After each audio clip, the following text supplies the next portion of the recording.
All right. So I have been laid up in bed for like 5 days after my trip to Germany and Boston. Um, just recovering now. Today's the first time I've been out of my house in 5 days. And I've had a lot of time to think about, I was taking notes on Hanover Messy and just topics I wanted to cover going forward. But I started having this philosophical thought about, how does technology end up yielding products in our industry? And I've been talking a lot about lately in many of the conversations I've been having, whether I'm giving a speech or whether someone's reaching out and asking for guidance on a product or the future of the market. I've been talking a lot about how one of the fundamental problems in industry has been, if we accept the premise that technological adoption is really slow in industry, which we know that it is. All you got to do is go into the average manufacturing facility and you'll feel like you went backwards 50 years in time. But why is that? What would be the reason, if there's technology out there that can help us do more with less, or can help transform an organization? Help transform an organization from just one that manufactures widgets to one that commoditizes data while also manufacturing widgets. Why is it we don't see wider adoption of that tech? And the answer is, it's the digital fluency divide. And where does that come from? That is the consumer, the manufacturer, isn't digitally fluent enough. The average manufacturer isn't digitally fluent enough to understand the value of the technology in front of them. And I talked about this in the fireside chat at the Litmus booth at Hanover Messy. There was a young gentleman, I think his name was Matt, whose family owns, they're like in the vegetable oil refinery business. He's young, smart, digitally fluent. He has all the expectations of a Gen Zer or millennial about technology. And what are those expectations? There's got to be an app for every one of my problems. There's one common ecosystem I'm working on. There's single pane of glass that I'm used to accessing all data and information I need. Get all my answers through the same single pane of glass. When he looks at a manufacturing facility, he's like, what the hell's wrong here? Like, why is there such a huge difference between my experience in this plant versus my experience in my personal life, if the tech exists to allow me to have the same experience in both places? So he was tasked by his family to chart a course forward to make their organization more digitally mature. Now think about this. This is the son of the ownership group. So he's got he has as much influence as he could possibly need. He could probably just brute force it and say, hey, this is what we're going to do, period, full stop. It's never a good idea. You never want to brute force it. You want to get adoption of digital technology through solving everyone's problems, starting at the plant floor and working your way up. So he's obviously not doing that. So we were having a conversation. He's like, how do you overcome when people don't understand the value of the technology? How do you overcome it? My answer is always, well, you solve their problem using technology. And in order to solve their problem, you have to first know what their problem is. And the way you know what their problem is by asking them. And oftentimes what you want to do is you want to get down to the problem of the biggest naysayer, and solve their problem, right? The citizen against virtually everything, the citizen against virtually everything. So we're having this conversation. I thought he used an analogy which I really like, And he said, it's like going into these manufacturing facilities, things are so manual. They've been manual for so long. Even if there's state-of-the-art automation on the plant floor, where most manufacturers have state-of-the-art automation, but it's automation that was put there by the machine builder to drive down the cost of the machine build so that the machine builder won the bid.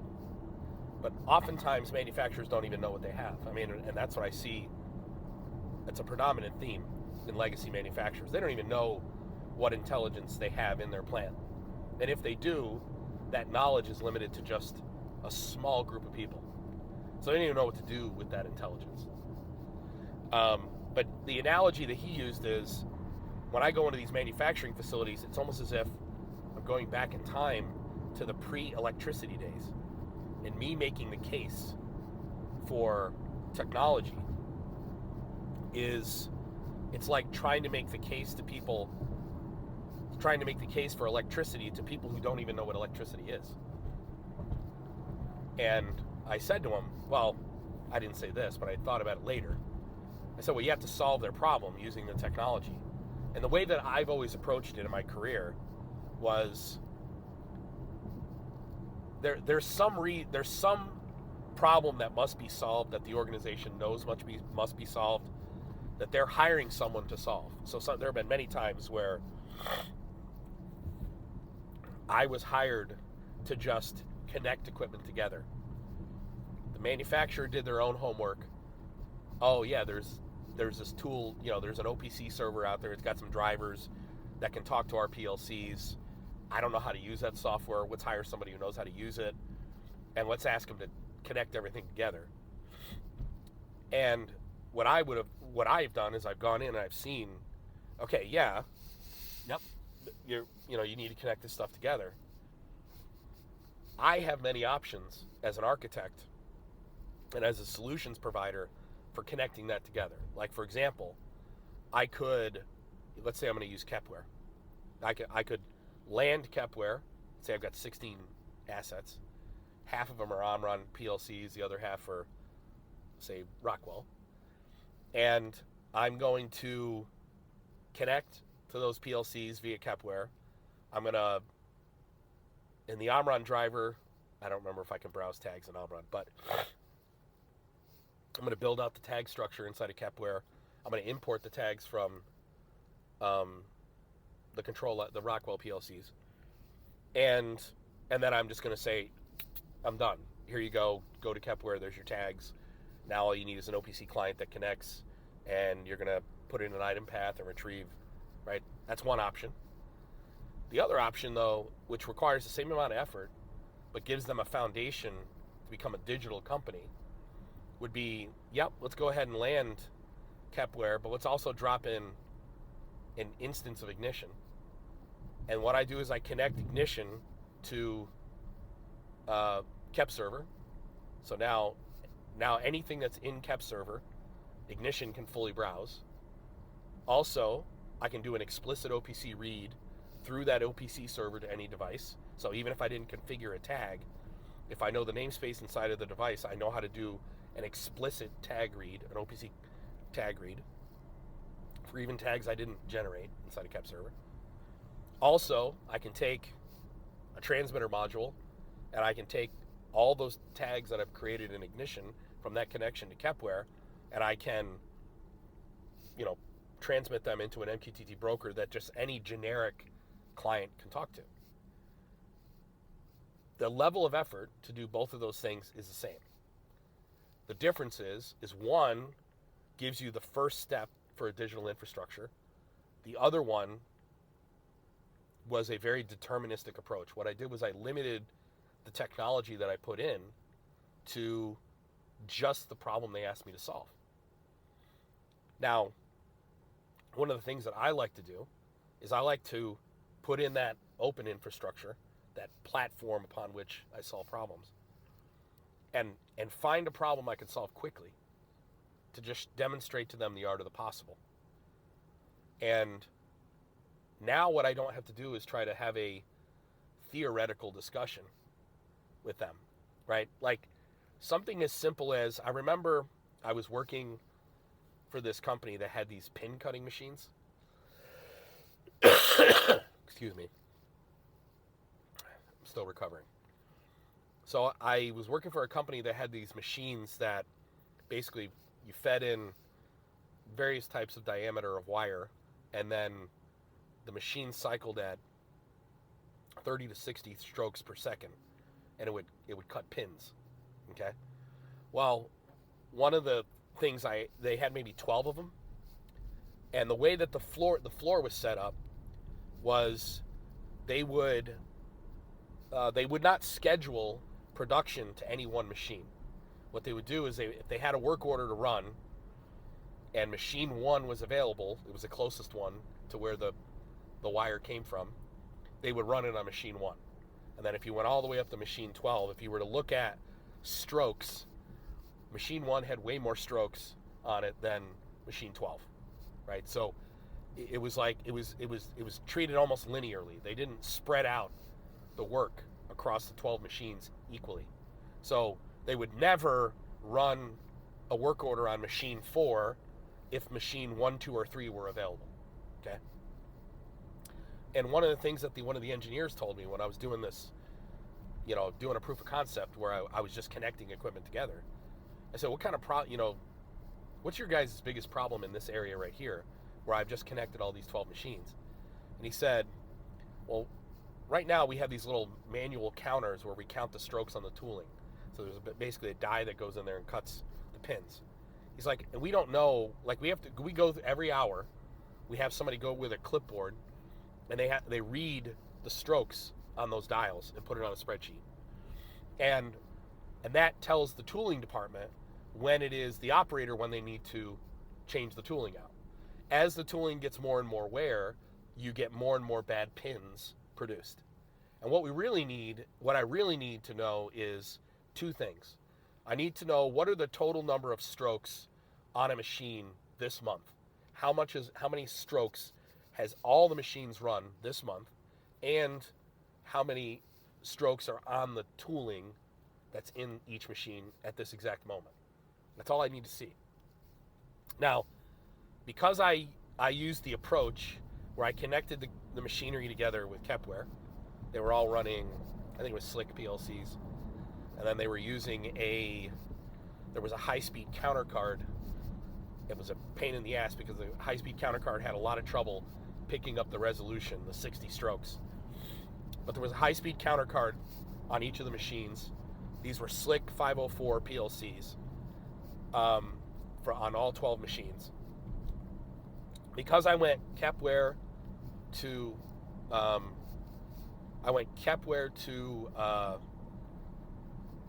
the machine, the PLC, and then I went ignition to Kepware. Kepware was able to pick up the strokes. The crazy thing was the counter, there was no aggregate on the counter. So we had to pick up the rising edge and falling edge of each event, and then that was being aggregated. Then ignition just did all the dashboarding. I didn't charge them anything extra. I took 30 minutes to build the dashboard he talked about. And the moment I did that, like the moment I was able to translate the technology that I put in the technology and architecture I put in to solve a very specific problem, but the technology and the architecture was it was an open platform approach. Now what I had was this layer upon which I could just solve all problems. And once I was able to solve a problem, a very specific one they've been trying to solve forever, not a major one, not calculating OEE, not this is the challenge in our industry. I'll get here in a second. You're trying to talk, most people in our industry, the IT folks, are talking quantum mechanics to 7th graders. Like the fluency of the average manufacturing professional in manufacturing is like postdoctoral. Okay, they know more about manufacturing than we're ever going to know as engineering professionals. They have postdoctoral level. We're talking operators with high school degrees or just a high school diploma who have been working in manufacturing for 30 years, operating equipment, and can tell you what's wrong with a piece of machinery based on the sound it's making. They have postdoctoral knowledge on manufacturing, but they have a 7th grade education when it comes to technology, right? The IT folks have postdoctoral knowledge when it comes to technology, but they have a 7th grade education when it comes to manufacturing. And the challenge that we've been facing, the mistake that so many people in our industry have been making since day one, is they have been trying to speak a language. IT speaks a language OT doesn't understand, and OT speaks a language IT doesn't understand. Just because we've developed amazing technology, there's an incredible technology that's been developed over time. Just because it's amazing technology doesn't mean it's going to be adopted. Because you have to take that technology and you have to, your proposition, the value proposition for that technology must be in context of the problem the end user has, not a theoretical explanation of why the technology is valuable. And so I realized these conversations I've been having with Clemens Vaster, he's the principal architect for the new ADX time series. You know, he's a messaging guru at Microsoft. Super brilliant dude. I've talked about him a little bit on Discord and in a previous video. Incredibly gifted, brilliant architect. Speaking a language that manufacturers don't understand. And what I've been saying to him over and over and over again, because it's almost as if when we talk about unified namespace, like, why is unified namespace gotten such wide adoption? The answer is because you can explain unified namespace to a 7th grader. Go ahead and try to explain the difference between a poll response and a webhook to a 7th grader. Try to explain that. Okay? There are people watching this video right now who don't know the difference between a poll response and a webhook. Okay?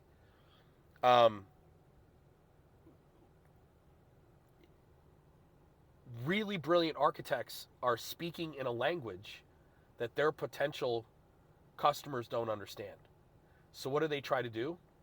They try to find somebody in the organization who speaks their language. So a guy like Clemens Vaster at Microsoft, this is probably the fundamental issue at Microsoft. And not just Microsoft, OPC Foundation. I mean, the problems are the same. I have been struggling to figure out how to communicate to people like Stefan Hoppe, Eric Barnstead, Clemens Vaster about what their problem actually is, and why they're struggling. Like, Microsoft's new initiative with the new Azure IoT and Microsoft Fabric is going to fail. You heard it here first. I'm going to say it right now. It's going to fail. And it's not going to fail because it's bad technology. The approach is a step in the right direction compared to where they were initially with Azure IoT, which was, focused on digital thread, right? Create an object on the edge, pass that object in its form all the way through an Azure infrastructure, and consume it as the object you created. If I create a triangle on the edge, consume it as a triangle on the cloud, visualize it as a triangle in the cloud. The reason that didn't work, the reason digital thread doesn't work, is because you may start out a triangle and end up a trapezoid. And the area, some of the area in that trapezoid may be blue, colored blue, and some of the area in that trapezoid may be colored red. And if you were to fill in the area that's red, it would be a triangle. But the remainder of the area in that trapezoid would be blue. And it would make it look like a trapezoid if you were looking at it in black and white. Well, what they did with digital thread was they assumed a triangle all the way through the infrastructure. But that isn't how data is passed through manufacturers. Data is passed through manufacturers additively. I have a raw event on the edge, a counter, and then I have 2 data points, a counter, and I have a Let's do 2 counters and a state. The machine's running or it's not running. And what I want to do is I want to calculate OEE, okay, in order to do that. So what I would do is I would model, if I'm doing digital thread, I would model a triangle on the edge that consumes the state and consumes the 2 counts, okay? Those 2 counts would be outfeed and waste. And then I could calculate the infeed, and I would have state, and then all I would need is the scheduled rate. Okay, so that is at what rate am I supposed to produce? And I could track the downtime, and I could calculate OEE. But that may only work for machine A. So the triangle may only work for machine A because I've got the outfeed counter, and I've got the waste counter, and I have the state. But machine B may only have an outfeed counter. So now I've got an operator's got to put in the waste, and then we can calculate the infeed from that. And the state may only be a list of alarms. So it's either not an alarm, or I get a register that gives me an integer that tells me which alarm it is. So machine A may give me a 0 and a 1. Machine B may give me 0 or 500 to 599. And then I'd have to go look that up someplace else. What does 502 mean? That's the reason. That's a simple explanation why digital thread failed. Think about that. Microsoft, who has all these really smart people, didn't know that. Why? Because they don't know manufacturing. Like a truism in manufacturing is, there are no 2 assets that are the same. Let me say this again. There are no 2 assets that are the same. Say it one more time. There are no 2 assets that are the same. Let's say I land 2 pieces of machinery. Same machine builder, manufactured them both. Same PLC programs, same instruments, same everything. And I land them on day 1, and ostensibly they're the same. And I do functional acceptance testing on line 1, and little known fact, when you do functional acceptance testing, there's always red lines. There's always changes when you land an asset. Always, always, always, always, always. The engineer is always marking up when they land the machine. And let's say I'm putting in 2 assets, and I got to do functional acceptance testing. They were identical when I landed them. During the functional acceptance testing process, machine 1 becomes version 1.1. And then machine 2 becomes version 2.2. The changes I made for 1 to meet the functional acceptance requirements may not be the same changes I did to 2 to meet the functional acceptance requirements. So now I got 2 assets that are really close to the same, but they're not identical. And then over the course of the lifetime of that asset, maybe machine 1 goes, for whatever reason, is going through hydraulic pumps over and over and over again. Like we just keep blowing up pumps, and we don't know why. And maybe the issue with that is like infrastructure-wise, the way they handle the hydraulic fluid and pump the hydraulic fluid to the production lines is the pressure's too high on that pump, on the inlet. And so now I've got to upgrade that pump to a heavier duty pump. But the line 2 isn't dealing with that same high pressure issue. So I can keep the original pump on there. So now the 2 lines are even more different. And the further and further you get away from the asset being on the plant floor, the more different they become. IT people don't know that. OT people do. Every maintenance person, every electrician, every controls engineer, anybody who works on the plant floor, what I'm saying right now is like, oh yeah, fucking do that all the time. But people in IT, the people who work at Microsoft, they don't know that. Which brings me to my point here at the end.